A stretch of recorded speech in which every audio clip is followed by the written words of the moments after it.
Sa wakas, Bob Arum pinangunguna na magdesisyon ang co-manager niya na si Hideyuki Iwashi sa susunod na makakalaban ng Pound for Pound King at current undisputed world champion na si Naoya Inoue.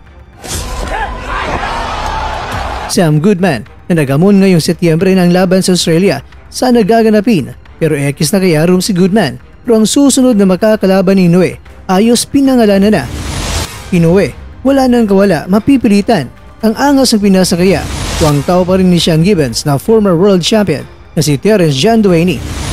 Marlon Tapales, labis-labis ang pasasalamat sa lahat ng sumuporta sa kanya. Tapales may binatawang salita na pinagkaguguluhan ng mga Pinoy. Ito po ang mga nilalaman ng ating kwentuhan. Kaya tara, kwentuhan na!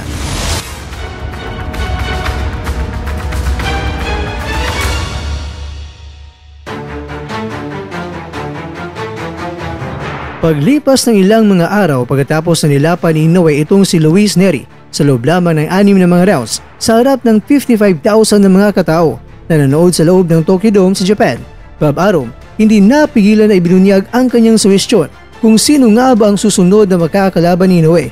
Ayaw ni Arum na itong si Inoue ay ilalabanan niya ang walang talo pero medyo sisiw pa pero pumapalag na at yan ay si Sam Goodman ng bansang Australia. Ang target pa naman sana ilalabas na itong si Inoue sa Japan dahil mula sa taong 2020 ay hindi na ito lumalaban sa labas ng bansang Japan. Ang dahilan ni Inoue ay bakit pa siya lalabas sa Japan kung napakalaki na ang makinikita niya dito. Pero dahil napabalita na gusto ni Arum na si Goodman ang ikakasal niya sa susunod na makakalaban ni Inoue at ang laban ay gaganapin sana sa Inglaterra.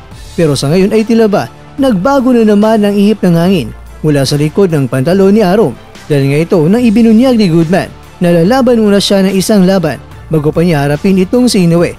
At ibinunyag naman ni Arum na sinabi ni Inoue sa kanya na ayaw na naman ni Inoue na lumabas sa bansang Japan sa next fight niya na target pa naman ngayong Setyembre sa Inglaterra kontra Goodman.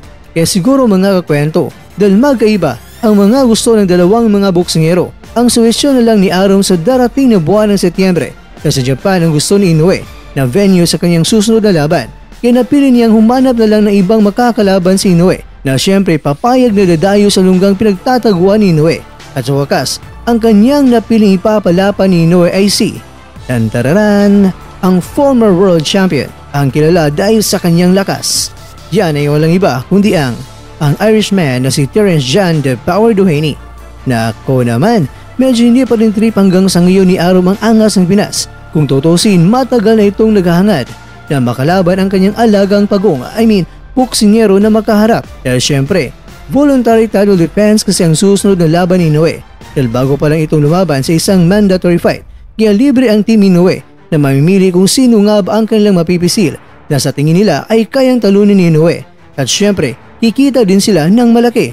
Pero kung rankings naman ng World Boxing Organization ang ating pagbabatayan, sa super bantamweight, pangatlo naman itong si Duhaney at pang-apat ang angas ng Pinas. Pero sa pagkakataong ito ay medyo pinili nila ang mas mataas na rankings. Pero pag voluntary title defense kasi, malaya ang team ng kampiyon na mamimili ng makakalaban. Kaya siguro mga kwento ang basehan ni Arum ay ang world ranking ni Duhaney. Pero sa tingin nyo ba mga kakwento, kung kikitain sa laban ng pag-uusapan, mas dudumugin ba ang Inoue kontra Duhaney o di kaya mas papatok sa mga manunood ang Casimero kontra Inoue sa bansang Japan? Pero dahil baka ayaw lang ni Arum talaga na piliin ang angas ng Pinas dahil kung si Casimero ang makakarap, sinabi man ng ilan na boy hingal. Pero kapag makakatama naman, may pangatalagang mababaklas. Nagbanta nga si Casimero na kung siya ang nakatama doon kay Inoue sa kanyang left hook, si San Pedro na ang gigising kay Inoue.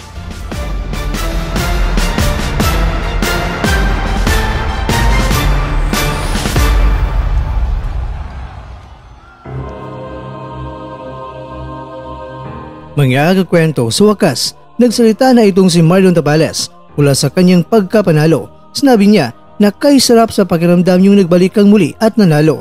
Siya ay nagpapasalamat sa Panginoon at sa lahat ng mga tao sa suportang ipinakita at ibinigay nito. At sinabi niya na siya ay talagang mas lalo pang babanat sa ensayo dahil gusto niyang muling maging kampiyon sa boxing sa buong mundo.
At dyan, nagtatapos ang ating kwento.